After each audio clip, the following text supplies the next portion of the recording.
नमस्कार मित्रांनो, माझ्या शेळके वकील चॅनलमध्ये तुमचं सहर्ष स्वागत आहे. मित्रांनो, काही पक्षकारांचे असे फोन असतात की ग्रामपंचायतीला गावरान किंवा गायरानमधील अतिक्रमण काढण्याचा अधिकार हक्क आहे का?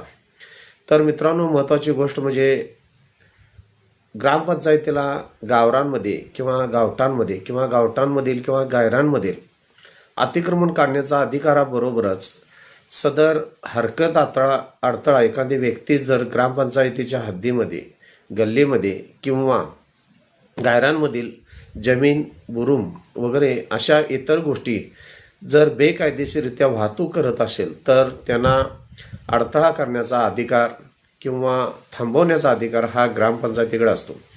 समजा गायरान किंवा गावठाणमध्ये एखाद्या व्यक्तीनं जर अतिक्रमण केलेलं असेल आणि ग्रामपंचायतीच्या निदर्शनास आलं की हे सदरचं अतिक्रमण करण्यास सुरुवात केलेली आहे, त्या तारखेपासून 6 महिन्याच्या आत सदरच्या ग्रामपंचायतीने ते अतिक्रमण काढण्याचा अधिकार आणि हक्क ग्रामपंचायतीला असतो. परंतु 6 महिन्यानंतर नोटीस दिल्यानंतर 6 महिन्यानंतर सदरचं अतिक्रमण ग्रामपंचायतीला काढता येत नाही.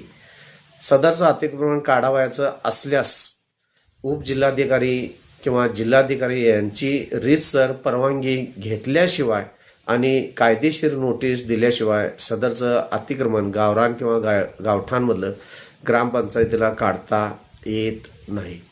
माझ्या चॅनलला सबस्क्राईब करा, लाईक करा, शेअर करा. धन्यवाद.